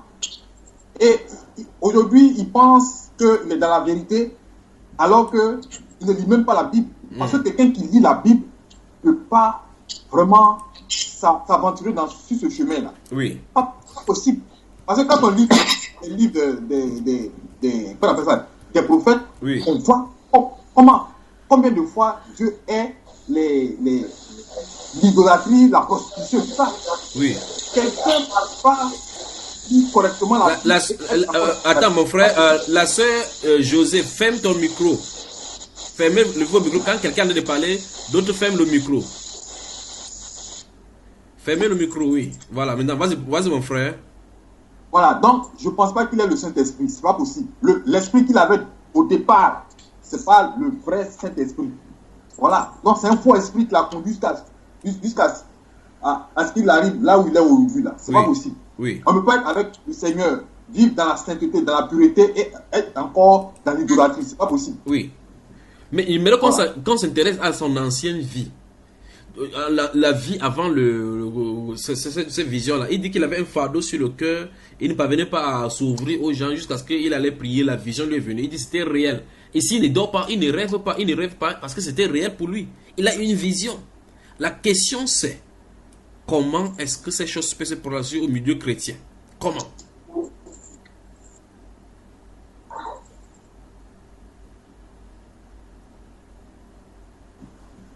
Il veut que vous me répondiez. On fait la question, s'il te plaît. Il dit son ancienne vie, avant qu'il ne soit là où il se trouve, comment se fait-il qu'il puisse aller jusqu'à avoir la vision alors qu'il servait Dieu entre guillemets et il avait des fardeaux sur le cœur qu'il ne pouvait même pas s'en débarrasser. Il avait construit des murs comme il a dit là. Allô? Mon frère, nous savons que le diable aussi donne aussi des visions. Donc c'est tout à fait normal. S'il n'a pas le Saint-Esprit pour le guider jusqu'à là où il est aujourd'hui, c'est tout à fait normal que quelqu'un d'autre lui fait voir aussi des visions. Oui. Tout à fait clair. Parce que le chemin qu'il a emprunté jusqu'à aujourd'hui n'est pas un chemin qui repose sur les fondements de la Bible. Oui. Donc c'est pas l'esprit qui l'a conduit jusqu'à aujourd'hui. C'est pour ça que le diable aussi donne des visions. Oui. Il donne aussi des prophéties. Oui. Voilà. En tout cas, c'est pas Dieu. C'est terrible, n'est-ce pas, frère? Moi, je vais dire quelque chose. Oui, vas-y, parlez, frère. D'accord. En fait, je voulais attester ce que vous avez dit dans un de vos enseignements. C'est les expériences que les gens mettent au devant de la parole de Dieu. Oui. Voilà. Je dis c'est les expériences. Oui. Parce que si il va faire ses collègues pasteurs ou autres là, oui. La vie pastorale, prêcher, être sur des pupitres, saluer les gens, voilà. Donc c'est les expériences. Oui. Et ces expériences-là surpassent même chose pour eux les Écritures. Oui.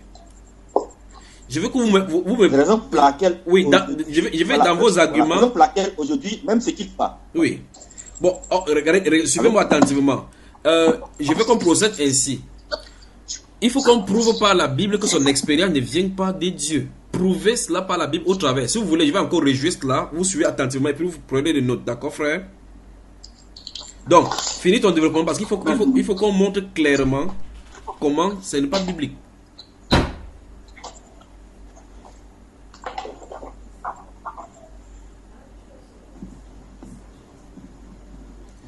Côte d'Ivoire, vous êtes fatigué? Amen, amen, amen. Amen, amen aussi. Amen. Amen, amen, nous sommes là. Parlez donc, je suis avec vous. Frère Gideon, Oui. quelqu'un qui a grandi avec la colère en lui ne peut pas avoir le Saint-Esprit, ne peut pas avoir l'Esprit Saint en lui pour que le Seigneur le guide. Oui. Du moment où il a grandi avec la colère en lui, Oui. donc c'était les mauvais esprits qui étaient en lui. Ce sont ces mauvais esprits qui ont tout monté, toutes ces visions qu'il a fait. Oui. Ce que moi je vois,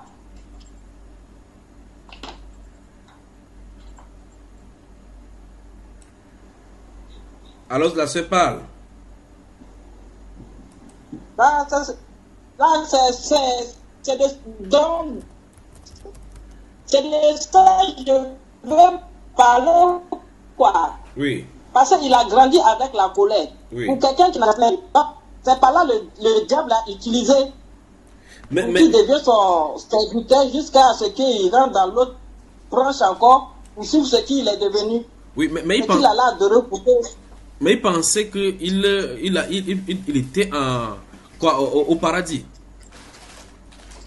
Voilà.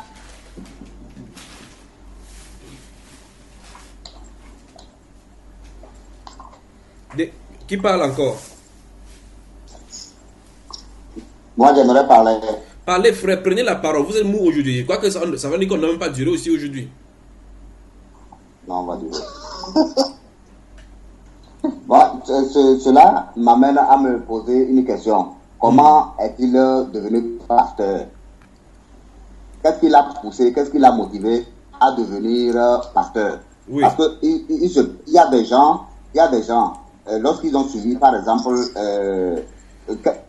par rapport à son cas, je peux dire que lorsqu'il a subi peut-être quelque chose dans l'enfance, ou bien il a grandi avec quelque chose, oui. Donc ça peut l'amener, quand il va grandir, à vouloir se lancer dans un domaine afin de pouvoir se défendre, ou bien protéger les autres. Protéger les autres personnes en rentrant dans l'école pastorale. Maintenant, lorsqu'il est rentré dans l'école pastorale, nous savons qu'aujourd'hui l'apostasie est vraiment arrivée, est tellement grande à cause de ces écoles de formation de théologie là. Chaque dénomination avec sa théologie et chacun circule avec son raisonnement. Oui. Maintenant, comment lui il est arrivé là et quelle théologie, qu'est-ce que lui il a appris? Donc ça veut dire que ce qu'il a appris par rapport à ce qu'il a vécu là, ça l'a amené à se protéger et à se couvrir et il a grandi avec. Oui. Mais maintenant, lorsqu'il a grandi avec, peut-être arrivé à un moment donné, il voulait commencer par découvrir la vérité, mais Satan étant quelqu'un aussi qui veut se transformer en ange, qui se transforme souvent en ange de lumière, s'il a senti que le monsieur là voulait commencer par découvrir la vérité, il va sortir avec une autre face pour lui montrer que au fait voilà ce que tu dois faire maintenant pour grandir. Donc je pense que c'est ce qu'il a découvert avec cette histoire de Marie et de Judas. Il a découvert cette histoire de Marie et de Rosaire là, et il se retrouve maintenant pour dire que maintenant là, comme il avait quelque chose caché dans son cœur par rapport à sa maman ou bien par rapport à sa famille, voilà maintenant sa destination qu'il a. Il a retrouvé une bonne place. Oui. Donc c'est ça, cela m'amène à dire que au fait il n'a jamais découvert Dieu. Il n'a pas connu aussi la parole de Dieu. Sinon, il aurait pu toutefois se retrouver. Sinon, il n'allait pas retourner aller dans l'église catholique. Oui. Bon, quelle est la faute que cet homme-ci a? Quelqu'un a-t-il d'autres commentaires avant que je n'y va? Donc, nous allons travailler sur cette vision-ci, les témoignages chrétiens, quelques témoignages chrétiens. Et on va parler de faire attention à nos visions, ou mieux encore les sources des visions. D'accord? Quelle est la règle déjà pour examiner toutes ces choses?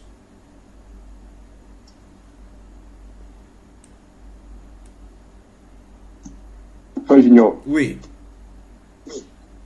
Voilà, moi je pense qu'en fait, en tant que croyant, en tant que chrétien, la règle pour examiner toutes choses, c'est la parole. Oui. Puis c'est la parole que le Seigneur nous a laissée avant de partir. C'est le seul héritage qu'il nous a donné. Oui. Et cette parole-là constitue une boussole pour nous en tant que croyants. C'est pour cela que... Donc toute vision, toute révélation doit être examinée à la lumière de la parole. Amen. Maintenant, nous trouvons maintenant dans cette définition que tu as donnée, et nous trouvons exactement à l'opposé avec quelqu'un qui était pasteur évangélique, qui connaissait ce que tu as dit là. Où est-ce qu'il a fauté?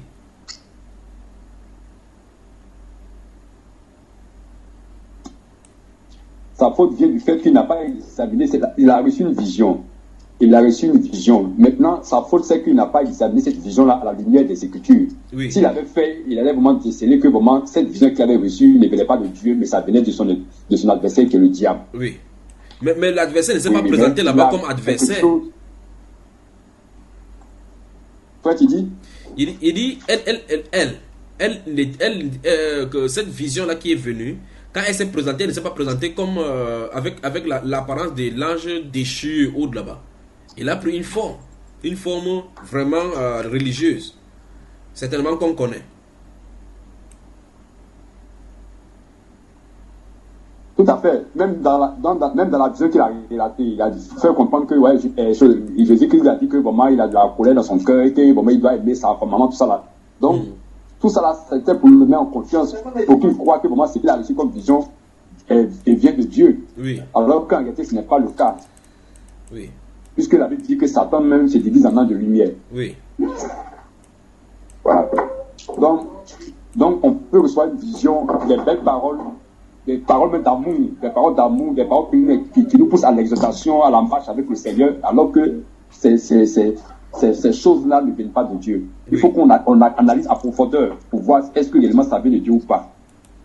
S'il avait fait, je pense qu'il allait vraiment déceler que vraiment, en fait, cette vision ne venait pas de Dieu, mais ça vient du diable. Oui. Puisque à la fin, la vision le pousse vraiment à l'adoration de la Vierge Marie, qui est en fait une idolâtrie que la Bible condamne. Mais il dit que dans la rosaire, je crois qu'il va encore mettre, fermez vos micros s'il vous plaît, je vais encore mettre ce témoignage, vous allez suivre encore depuis le début.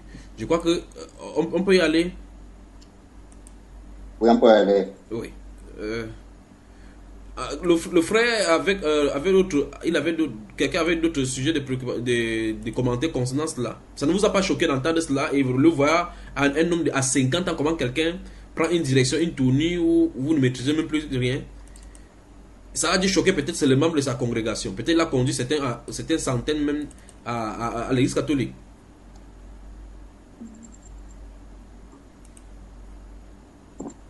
Amen. Amen. Que quoi? Tu aimes ça, frère? Non, mais c'est vrai. C'est légion, mon frère. C'est légion. À cet âge-là, la sagesse, vraiment, devait l'habiter. Oui. Mais je pense qu'il est en train de se perdre de plus en plus. Au lieu de s'assagir, au lieu de rencontrer véritablement le Seigneur, il est en train de grandir dans l'approfondissement des choses de Satan. Donc c'est vraiment ce qui est regrettable. Il tend vers la tombe et il découvre beaucoup plus le diable. Oui. Voilà. Et il dit, ça fait, dommage, quoi. Il dit ça fait 11 ans. Il dit plus il prie le rosaire, plus il comprend il y a la dimension de l'adoration de Christ dans le rosaire. Alors, écoutons. Il y a d'autres personnes aussi pour aller à l'église catholique. Oui, écoutons-le. Nous allons l'écouter maintenant doucement. Écoutez dès le début.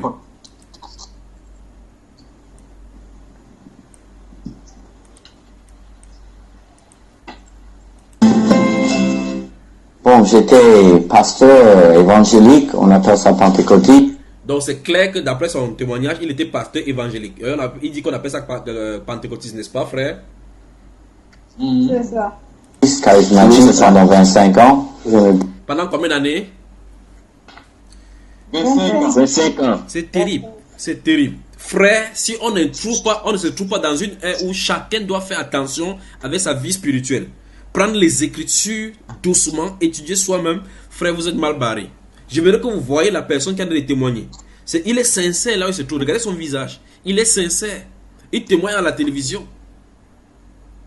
25 ans après avoir servi comme pasteur. Le voilà qui parle.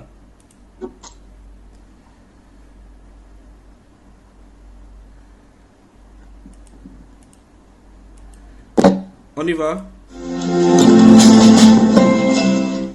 Bon, j'étais pasteur évangélique, on appelle ça pentecôtiste, charismatique pendant 25 ans. J'aimais beaucoup Jésus, le Saint-Esprit, le Père, mais il y avait quand même une blessure profonde en moi. Je ne savais pas ce que c'était.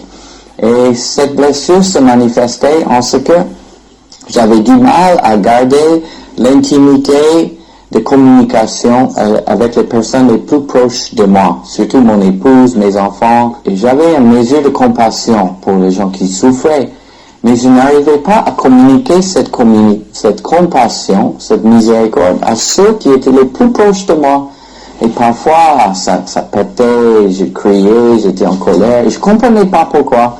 Alors, c'était fin de décembre 97, j'étais en prière, j'étais en Afrique, et j'ai dit, Seigneur, je veux plus avoir ces réactions de colère, de frustration. J'ai dit, montre-moi quel est le problème et la solution. Je suis prêt à tout. À l'instant où j'ai dit, montre-moi, tout à coup, j'étais là au moment de la mort de Jésus. Et c'était pas un film, c'était pas, je sais pas comment expliquer, mais c'était réellement, j'étais là, en train de vivre comme le voleur sur la croix à côté de Jésus. Et Jésus était à ma droite, je regardais Jésus, et Jésus me disait, Richard, ton problème, c'est que tu as la haine envers ta mère, qui t'a mis au monde et qui t'a abandonné. Voilà. Premier acte maintenant. Qu'est-ce que vous en dites ici? Souvenez-vous, il a invoqué, il était sincère. Il a invoqué le Seigneur, subitement la vision est venue. Il s'est retrouvé à la croix. Jésus était à sa droite. Donc s'il est à la croix, ça veut dire qu'il était dans la peau de celui qui était à la gauche de Jésus. N'est-ce pas, frère? C'est ça. Oui, c'est ça. Il dit Jésus à la croix lui dit que son problème c'est sa maman. Et effectivement, d'après ce qu'il a dit, ça révèle son vrai problème, n'est-ce pas, frère? Amen. Écoutons. Oui.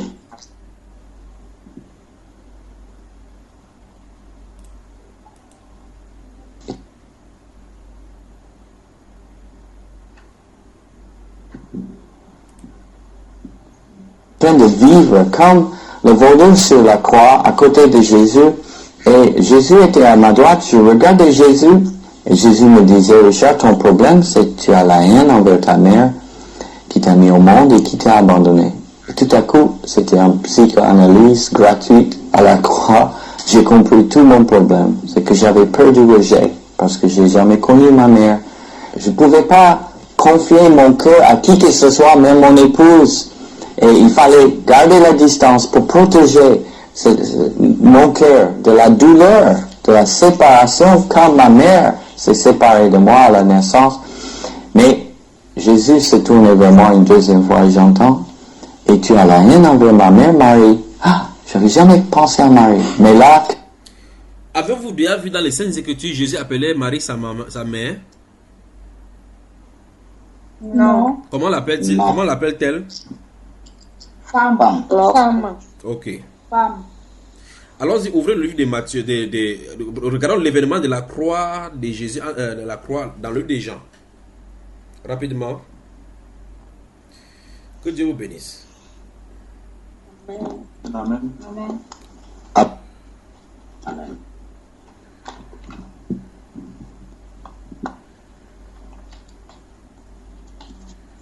Vous y êtes rapidement. Oui. Jean au chapitre. Chapitre 20, le verset 15, qu'est-ce que ça dit déjà?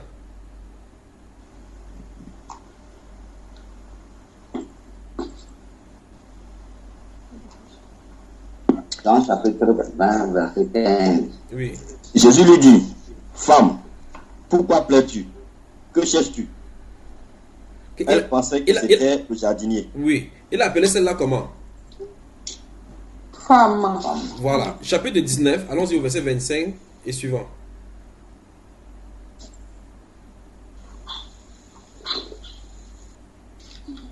Les autres disciples Non. lui disent. Chapitre 19, verset 25 et 26. Ah, d'accord. Jusqu'au verset 27 même.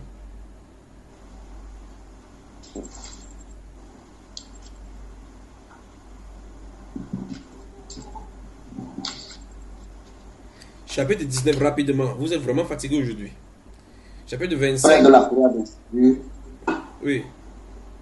Près de la croix de Jésus se tenait sa mère et la sœur de sa mère, Marie, femme de Clopas et Marie de Magdala. Oui. Jésus, voyant sa mère et auprès d'elle, le disciple qu'il aimait, dit à sa mère, femme, voilà ton fils. Puis il dit au disciple, voilà ta mère.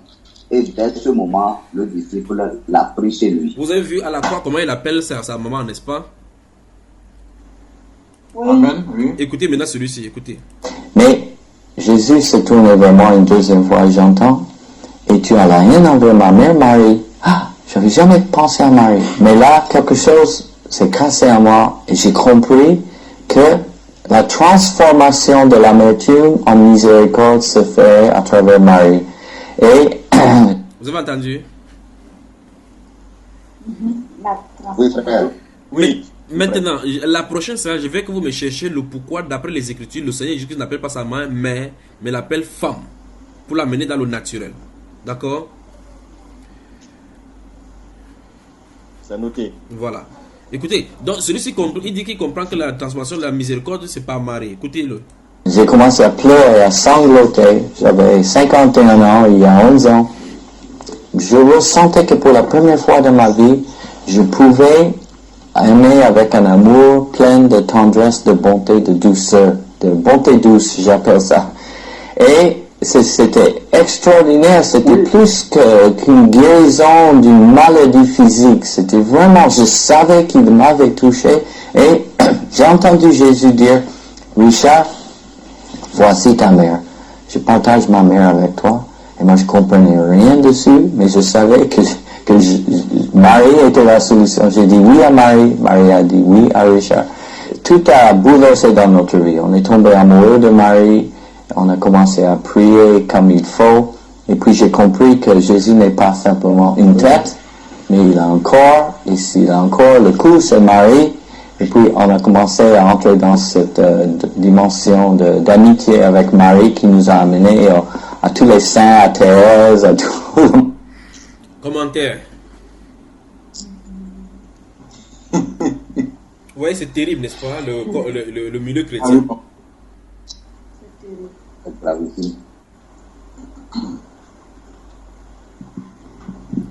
Bon, personne n'a les commentaires. Dans la famille maintenant. Et puis, un an plus tard, on est devenu catholique. Alors, et quand je prie mon rosaire, je prie un rosaire complet tous les jours. J'entre dans cette relation imbriquée de Jésus et Marie. Et dans ce rosaire, je trouve une profondeur de relation avec Jésus. Parce que... Voilà. Deuxième sujet de travail, vous allez trouver, vous allez regarder dans l'histoire d'où vient le rosaire et à quelle période de l'histoire on a commencé à l'utiliser. pour que les catholiques puissent la voir. D'accord? Vous demandez qu'est-ce que c'est que le rosaire, quand cela a été introduit et par qui cela a été introduit. D'accord. Voilà. Donc, souvenez-vous de cela. La prochaine séance, on va répondre à tout cela lorsqu'on va continuer. Donc, il a commencé à prier comme il faut en invoquant le rosaire. Donc, souvenez-vous, dès le départ, il a dit qu'il priait le Dieu, Dieu priait le Fils, priait le Saint-Esprit. Mais ici, il dit, après cela, il a commencé à bien prier. Donc, ça veut dire, désormais, il a commencé à prier. Donc, la vraie prière, c'est prier Marie. N'est-ce pas? Oui. Je crois que j'aimais Jésus mal. Donc, avant, quand il priait, sans prier sa mère, il aimait Jésus mal. C'est vrai que, en clair, l'Église catholique fait ce qui est vrai, et ce sont tous les autres personnes qui font ce qui est faux. J'aimais Jésus, mais Jésus sans Marie, c'est pas Jésus. C'est pas. Vous avez entendu? Y a-t-il un verset que les apôtres ont prêché en disant que Jésus sans Marie, ce n'est pas Jésus? Non. Jésus sur la terre, a-t-il déjà associé sa mère d'une façon ou d'une autre à son ministère? Non. Aucun passage, aucun verset. Voici un pasteur, gardez-vous à l'esprit, pasteur pentecôtiste qui a fait 25 ans de prédication. Je ne sais pas s'il fait pleurer, que je pleure seulement pour que vous me saisissiez qu'il faut que vous rentrez dans les Saintes Écritures, que chacun lise les Écritures. Je ne sais pas ce que je vais faire. Amen. Je ne sais pas. Amen. Voyons ces choses-ci devant nous, parce que si on vient seulement raconter qu'un pasteur a fait comme ça, vous allez dire que non, c'est sûr qu'on a exagéré. Le voilà. C'est en pleine télévision. La dernière fois, vous avez vu votre frère Makoso dire que si vous êtes pasteur, vous n'allez pas en Israël. C'est que lui aussi est votre salut. Vous avez suivi 10 là. Je ne sais pas comment il veut faire avec vous sur cette terre. Je ne sais pas s'il faut que je prie que le Saint-Esprit ferme votre tête pour mettre le livre là-dedans. Qu'est-ce qu'on doit faire, frère? Qu'est-ce qu'on doit faire? On va écouter mon frère. On va écouter. Commence par Makoso là-bas. On va voir comment tu vas faire, non? Il a garde du corps, il dit qu'il vient devant lui, il va te montrer qu'il est garçon, qu'il est un garde à bobo. Écoutons-le. Donc, celui-ci dit Jésus, il n'y a pas de Jésus sans Marie. Jésus sans Marie n'est pas Jésus. Écoutez. Complète. On ne peut pas enlever une partie de la communion des saints et de la famille. Et je crois que c'est Marie qui fait le catalyseur pour comprendre ce que c'est que la famille de Dieu vous avez entendu, n'est-ce pas? Qui est l'Église, voilà. Donc c'est Marie qui est le catalyseur pour comprendre ce que la famille de Dieu, qui est l'Église. Fin de citation. Ah, c'est terrible, c'est terrible cette Église, c'est terrible cette Église, c'est terrible. Alors, maintenant réaction. Je crois que le frère Achinda, tu as maintenant suivi depuis le début, n'est-ce pas? Oui. C'est terrible. Oui, j'ai suivi depuis le début maintenant. Oui, j'attends votre partage. Qu'est-ce qu'on peut dire maintenant? Bon, oui, ok, frère, vas-y. En fait, ce que j'aimerais dire, c'est l'impact que ça va donner, en fait. Parce que le frère Junior a tout à l'heure, vous avez dit tout à l'heure qu'il est sincère. Oui. Mais quand nous regardons aussi le frère Camille aussi, il est sincère. Oui. Donc, Camille Makoso. C'est parce que les gens qui l'écoutent ont des résultats. Oui. Et celui-ci même a le résultat, puisqu'il dit que sa vie a transformé, son cœur, la guérison est venue. Sa vidéo alors aussi aura aussi des résultats. Oui. Donc, moi, en fait, ce que je cherche à comprendre en cela, c'est que c'est la sémence, en fait. Oui. Voilà. C'est la sémence. De toute façon, de la manière qu'il s'exprime en disant qu'il avait quelque chose dans le cœur. Oui. Voilà. Pourtant, notre Père veut enlever dans la vie de quelqu'un tout ce qui est à l'intérieur. Tout ce qui n'est point de lui. Est-ce qu'il cherche à faire que personne s'approche de lui? Et si lui, il a pu conserver cela, oui. La question me pose, est-ce que tu pas l'ennemi qui a conservé cela pendant un certain temps, 25 ans de service, que aujourd'hui ça puisse impacter vraiment un grand nombre de personnes? Oui. Pour que ça sorte aujourd'hui sur des chaînes de télévision. Oui. Donc, je trouve encore là un piège. Il n'a pas encore pris. Oui. Ça fait assez de dégâts. Ça fait assez de dégâts. Je pose la question. Quelqu'un peut être serviteur de Dieu et Dieu le laisse séduire comme ça? Non. Je peux parler. Allô, mon frère? Oui. Mon frère, c'est qui? Oui, c'est Christine. Ah, la sœur Christine, bonsoir maintenant. Rebonsoir. Bonsoir. Parle-nous, ça t'a choqué aussi? Il faut dire que je suis vraiment choquée. Et si cette, si ce pasteur de l'église pentecôtiste, donc s'applique à tous les pasteurs de l'église pentecôtiste, c'est que c'est vraiment triste. Parce que le frère Jacques coupe son micro. Le frère Jacques coupe ton micro. Oui, ma soeur, vas-y. Le Saint-Esprit venant tabernacler en lui octroie un don, donc ce don de l'enseignement là, ou ce don de ministère pastoral entre griffes qui dit avoir. Et il a exercé pendant 25 ans. Au bout des 25 ans, il se rend compte que le Saint-Esprit que lui il a reçu entre griffes lui dit que non, que il faut plutôt aller adorer Marie. Donc on peut dire sans risque de se tromper que il n'a pas reçu le Saint-Esprit alors qu'il lui a donné le droit d'enseigner pendant 25 ans des milliers et des milliers de personnes. Donc ça veut dire que son appel pose problème. Oui, son appel même pose problème. Et si c'est à l'instar de tous les gens des églises pentecôtistes, c'est que c'est vraiment triste. Oui. Des réactions? Merci ma soeur. Ok, donc je prends la parole. Oui.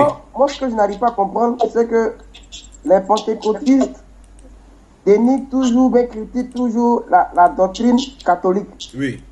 Ce que je n'arrive pas à comprendre, comment se fait que quelqu'un qui a prêché pendant 25 ans contre la Grande Babylone, aujourd'hui tombe dans la Grande Babylone. C'est ce que je n'arrive pas à comprendre. Oui. Pour un premier temps. Mais cela me permet aussi de comprendre beaucoup de choses dans la parole de Dieu. Oui. Parce que, étant pasteur, je me demande comment il est devenu pasteur dans un premier temps. Parce qu'il dit qu'il a été pasteur pendant 25 ans. Je me demande comment on l'a consacré pasteur. Oui. Parce qu'un pasteur qui doit enseigner la parole, qui a enseigné la parole pendant 25 ans, le frère Achille, s'il te plaît, donne-moi une seconde. Le frère Jacques de Lomé, veuille fermer ton micro n'est pas fermé, ça crée un gribouillage là. Et le frère Jean Didier Quadio, ferme également ton micro. Fermez vos micros. Le frère Olivier aussi, il vient de se connecter maintenant encore.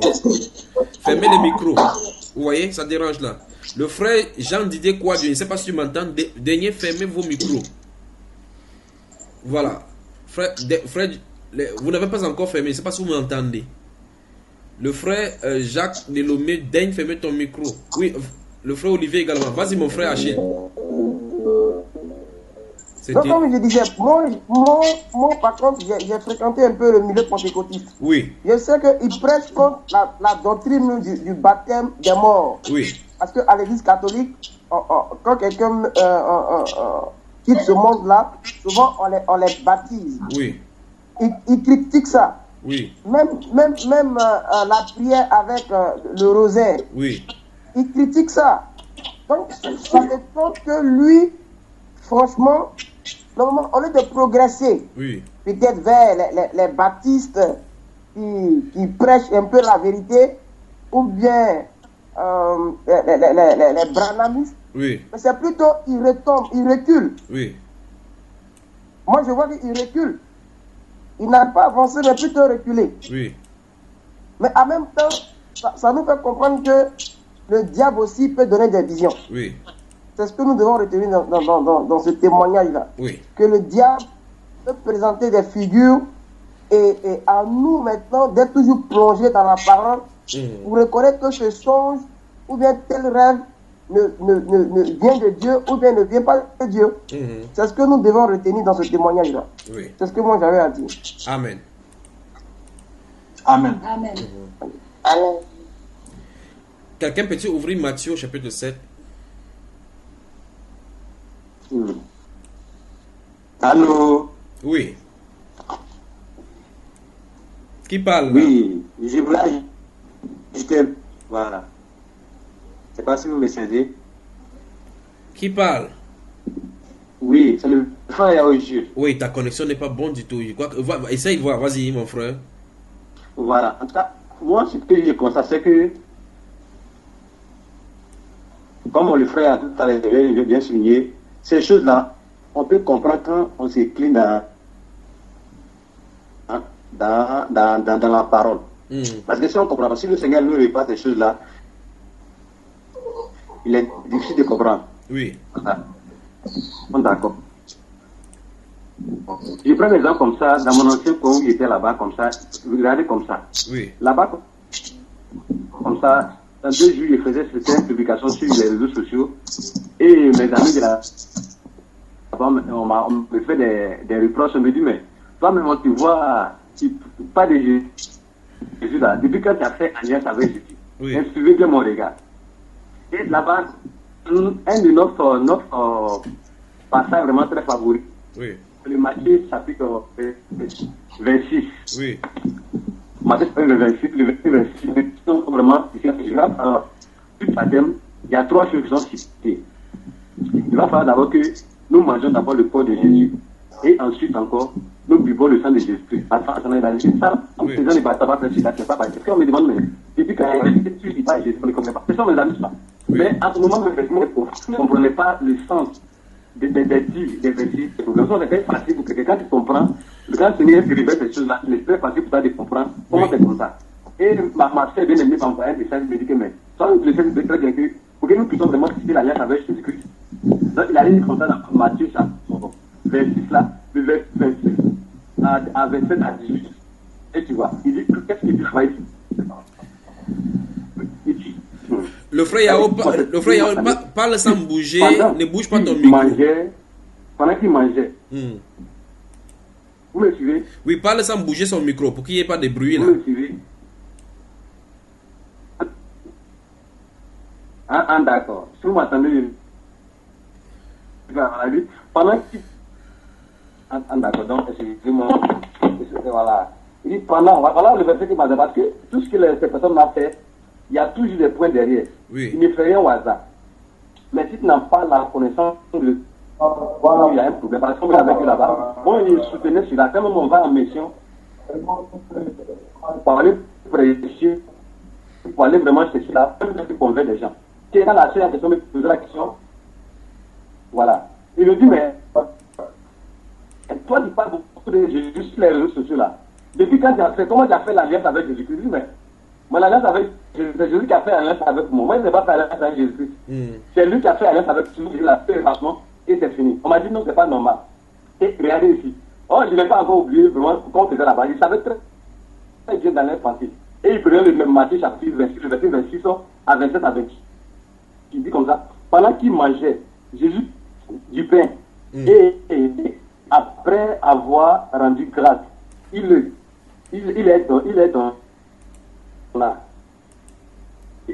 donné et à ses disciples en disant, prenez, mangez, ceci est mon corps. Pour baptiser, il faut qu'on pose la question à la personne d'abord qui a cru. On pose d'abord la question à la personne qui a cru. Est-ce qu'il veut manger de nous sommes dans l'eau, c'est comme ça. Hein. Nous sommes dans l'eau parce que quand ils font ces choses-là, si tu n'as pas vraiment la connaissance, si tu n'as pas vraiment la connaissance, ils sont des expériences là. Là, on ne t'entend pas du tout. Ensuite, on ne t'entend pas, ta connaissance n'est pas bonne, mon cher frère. Avoir une grâce. Vous comprenez? Il est donné à tous. Voilà.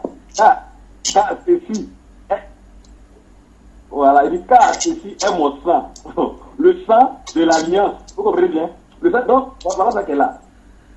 S'il n'y a pas ça, si on ne s'est pas baptisé comme ça là-bas, de là-bas, tu n'es pas baptisé. Là, il va falloir que tu manges d'abord le corps de Jésus en esprit et tu vas boire le sang de Jésus en esprit. Oui. Tout ça n'est pas cité le jour de baptême. Ton baptême là est 0. Oui. Voilà. Donc, ces personnes-là, on remplace vraiment à Seigneur. Moi, en tout cas, je les demande, j'ai été là-bas. Donc, moi, je les demande, invitez-moi. Comment j'ai tissé mon alliance avec Jésus-Christ pour que je vienne ensemble avec les petits pour qu'on est amis. Mais voilà une des choses qu'il a apporté de Dieu, il dit comme ça, comme Jésus l'a dit dans Jean, celui qui ne se rassemble pas avec nous, même quand nous les voyons dans la rue, ne leur dit même pas bonsoir. Donc, apôtre là, il a dit que non, à ceux qui sont sortis de ces groupes-là, même dans les rues, il ne faut même pas ils vont dire bonsoir à ces personnes. Donc, quand il me pose ces questions, il a demandé, mais moi, je ne suis pas caché. Vous savez où je suis. Donc, invitez-moi favorablement. Et je venais. Quand il va venir, ensemble, on va examiner comment je vais tisser mon alliance. Donc, ces choses-là, moi, en tout cas, je comprends aujourd'hui. Si tu ne comprenais pas le but de ces choses dans l'écriture, il est facile pour toi de suivre ces personnes-là. Et je suis comme un chien rassasié. Je suis vraiment tranquille et je les regarde faire. Il les regarde faire, mais il sait que si jamais le Seigneur permet à ces groupes-là m'amener parce que je connais très bien la doctrine qui se passe là-bas. Donc, moi, j'essaie de dire par l'écriture aujourd'hui, par la grâce que le Seigneur donne aujourd'hui, je sais que quelqu'un ne peut pas venir de Dieu et puis venir dire autre chose. Oui. Parce que ces personnes-là, comme Jésus, le Seigneur a dit, ces personnes-là, elles sont conduites par l'Esprit. Dieu n'est pas fait de ce que. Donc, en tout cas, moi, je ne suis pas étonné. Voilà. Je ne suis pas étonné, mais bien aimé frère. Merci frère Yao. C'est vrai que quand je vois, il sait où ça vient. Oui, je sais que ta connexion n'est pas claire. Je crois que nous allons voir, nous allons suivre. J'espère que la semaine prochaine, donc, votre connexion sera vraiment mieux que ceci. Matthieu chapitre 7, frère, Matthieu chapitre 7.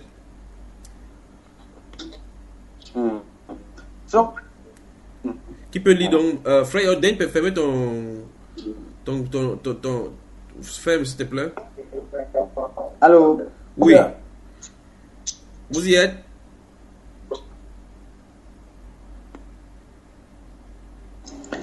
Oui, frère, nous sommes. Ok, Matthieu chapitre 7. J'y suis. Prenez le verset 14 à 22. Verset 14. Mais étroite est la porte, resserré le chemin qui mène à la vie, il y en a peu qui les trouvent. Je continue.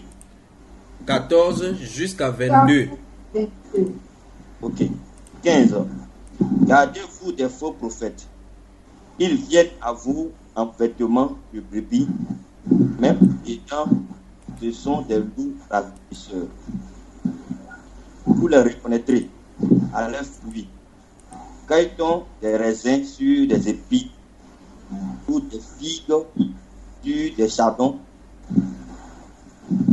Bon arbre porte de bons, mais le mauvais arbre porte de mauvais fruits.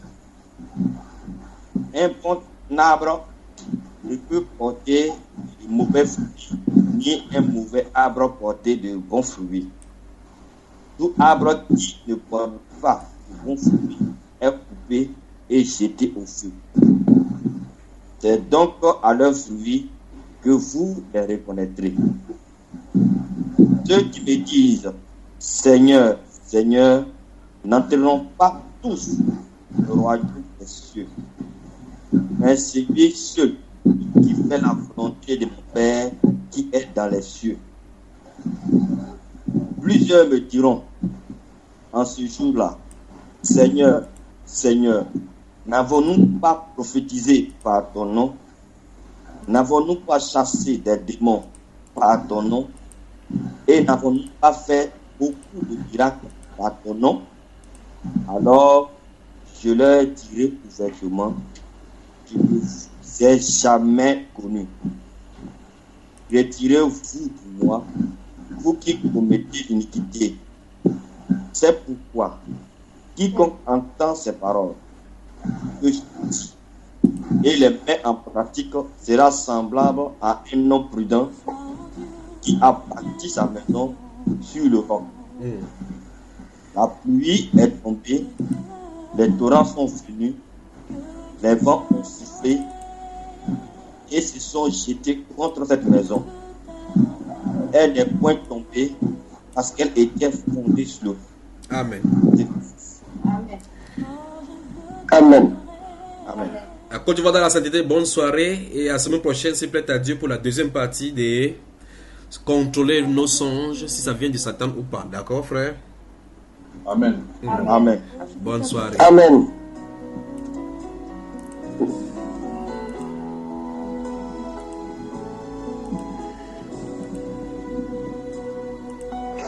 Bonne soirée les frères. Bonne soirée. Bonne nuit frères et sœurs. Que le Seigneur vous garde. Bonne nuit, bonne nuit, bonne nuit. Père, nous t'adorons.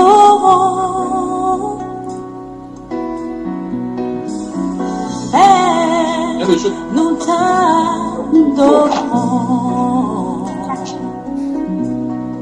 Oh Père, nous t'adorons. Père, nous t'adorons. Alléluia. Père, nous t'adorons. Nous t'adorons. Oui, Père, nous t'adorons.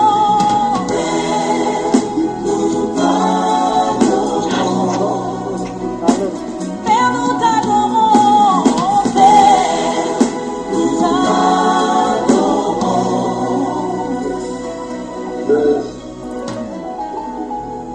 Tu es le roi des rois.